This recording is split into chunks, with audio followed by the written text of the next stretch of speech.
দাজ্জালের বিষয়ে আজকে আরো একটি হাদিস নিয়ে আপনাদের মতো উপস্থিত হইলাম ইনশাআল্লাহ। হাদিসটির মধ্যে আমি ম্যাপের সহায় নিব আর ম্যাপের জরিয়তে হাদিসটিকে বোঝানোর চেষ্টা করব ইনশাআল্লাহ।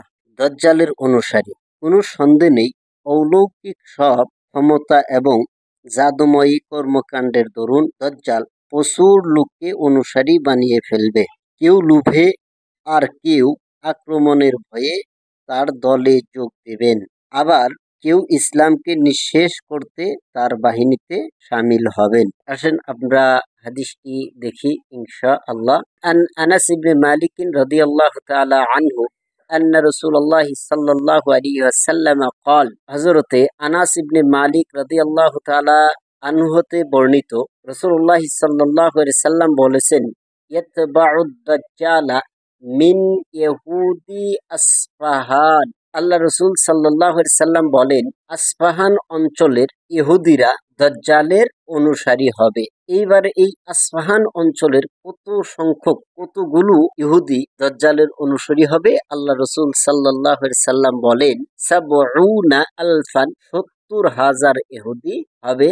আলাইহিমু তিয়ালিসা, আর সবগুলোই চাদর পরিহিত থাকবে। তো এখানে আমি দিয়েছি দেখুন, এরকম চাদর পরিহিত 70,000 ইহুদি দাজ্জালের অনুসারী হবে। আর তারা বসবাস করবে কোথায়? আসবাহান অঞ্চলে তারা বসবাস করবে।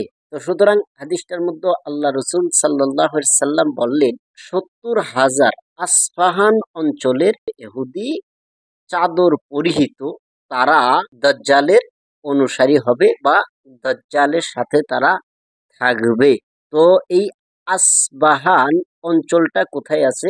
দ্বিতীয় নাম্বার আরো একটি হাদিস যদি আমরা দেখি, তো সেখানে আমরা জানতে পারবো যে এই আসবাহানটা আছে কোথায়। তো সুতরাং আসেন আমরা দ্বিতীয় আরো একটা হাদিস দেখি ইনশাআল্লাহ। এখানে হাদিসটি যদি আমরা দেখি, আন আবি হুরায়রা রাদিয়াল্লাহু তাআলা আনহু قال سمعت رسول الله صلى الله عليه وسلم يقول, হযরতে আবু হুরায়রা রাদিয়াল্লাহু তাআলা আনহু বলেন, আমি রাসূলুল্লাহ সাল্লাল্লাহু আলাইহি সাল্লামকে বলতে শুনেছি, লা ইয়ানজিলান্না দাজ্জালু ফুজা ওয়া কারমানা, ফুজ এবং কারমান অঞ্চলে দাজ্জাল অবতরণ করবে। এই হাদিসের মধ্যে আল্লাহ রাসূল সাল্লাল্লাহু আলাইহি সাল্লাম বলেন, তার অনুসারী কতগুলো হবে? ফি সাবঈনা আলফান, 70,000 অনুসারী হবে। তার সাথে 70,000 ইহুদি থাকবে। উজুহুহুম কাল মাজানিল মুতরাকা, এবং তাদের চেহারাগুলো স্ফীত বর্ণের ন্যায় হবে। স্ফীত বর্ণের ন্যায় মানে তাদের চেহারাগুলো এই যুদ্ধের মধ্যে যে বিভিন্ন ধরনের ঢাল ব্যবহার করা হয়, এই ঢাল জাতীয় হবে। তার মানে তাদের চেহারাটা একটু গোল হবে, আর গালের মতো আর চোখগুলো উঁচু থাকবে। গালে মাংস বেশি থাকবে, চোখগুলো উঁচু থাকবে। এই ধরনের ব্যক্তিকে বোঝানো হয় যে স্ফীত বর্ম। তো স্ফীত বর্মর চেহারাদারি 70,000 ইহুদি দাজ্জালের সাথে অবতরণ করবে কোথায়? ফুজ এবং কারমান অঞ্চলে। এই দুইটা অঞ্চলের কথা আল্লাহ রসুল সাল্লাল্লাহু আলাইহি সাল্লাম বলেছেন। তো সুতরাং আমরা যদি এবার ম্যাপটা দেখি, ম্যাপের মধ্যে আমাদের সবকিছু বুঝে আসবে ইনশাআল্লাহ। তো এইটা হইল ইরান। এই ইরানের রাজধানী হইল তেহরান। তেহরান থেকে 340 কিলোমিটার দূরে অবস্থিত আসফাহান নামের একটি প্রসিদ্ধ প্রদেশ।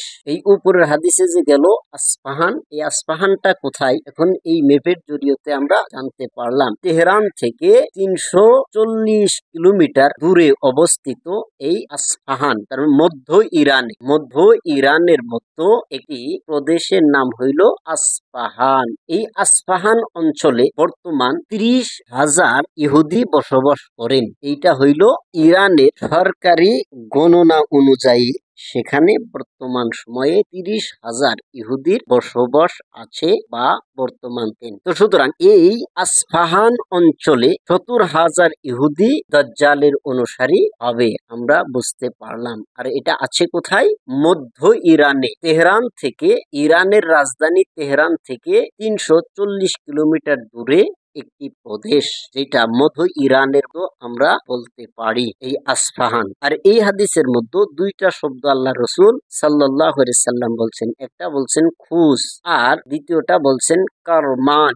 এই খুসটা কোথায় আছে আমরা যদি দেখি, কারণ দজ্জাল অবতরণ করবে খুস আর কারমানে। এই আসফাহান অঞ্চল থেকে দজ্জাল খুস আর কারমানে অবতরণ করবে। তো খুজিস্তান এখানে আপনারা দেখতে পাচ্ছেন। তো এইটা হইল পশ্চিম ইরানের একটি এলাকার নাম, বর্তমান একে খুজিস্তান বলা হয়। তো সুতরাং আমরা জানতে পারলাম এই ইরান থেকে পশ্চিম ইরানের একটি জায়গার নাম হইল খুজ, যাকে বর্তমান সময় খুজিস্তান বলে আমরা জানি। এই আসফাহান থেকে দজ্জাল 70,000 ইহুদি অনুসারী নিয়ে এই খুজে অবতরণ করবেন অথবা আসবেন। এটা আছে পশ্চিম ইরানে। আবার এই খুজ থেকে এই কারমান অঞ্চলে, হাদিসের মধ্যে এখানে বলছে ও কারমান, এই কারমান অঞ্চলে আসবে। এই কারমান অঞ্চলটা আছে কোথায় আমরা যদি দেখি, দক্ষিণ পূর্ব ইরানে প্রসিদ্ধ একটি টাউনের নাম হইল কারমান। তো এই টাউনের মধ্যে দজ্জাল আসবে তার 70,000 ইহুদি অনুসারীদেরকে নিয়ে। তো সুতরাং এখানে আমরা যদি ম্যাপটা ভালো করে একবার দেখি, এইটা হইল ইরান, ইরানের রাজধানী হইল তেহরান। এই তেহরান থেকে 340 কিলোমিটার মধ্য ইরানে একটি প্রদেশের নাম হইল আসফাহান। আর এই প্রদেশ থেকে দজ্জালের বির্ভাব ঘটবে, দজ্জাল বাহির হবে। এখানে দজ্জালের অনুসারী হবে ইহুদি, 70,000 ইহুদি দজ্জালের অনুসরণ করবে বা অনুসারী হবে। আর এখান থেকে দজ্জাল, এই আসফাহান থেকে দজ্জাল এই খুজে অবতরণ করবে, এই 70,000 ইহুদিকে নিয়ে খুজে অবতরণ করবে। এই খুজ থেকে আবার দ্বিতীয়বারের জন্য এই কারমান অঞ্চলে এই 70,000 বাহিনীকে নিয়ে এই কারমান অঞ্চলে অবতরণ করবে। তাহলে আমরা জানতে পারলাম দজ্জালের খেলাটা ইরানের মধ্যেই ঘটবে। হাদিসের মধ্যে বহু পরিমাণের হাদিস আছে যে দজ্জাল ইরান থেকেই বাহির হবে। তো সুতরাং এই বিষয়ে আরো কয়েকটি পর্ব আমি বানাবো। তো আজকের বারে এখানেই আখিরুদ দাওয়ানা আলহামদুলিল্লাহি রাব্বিল আলামিন।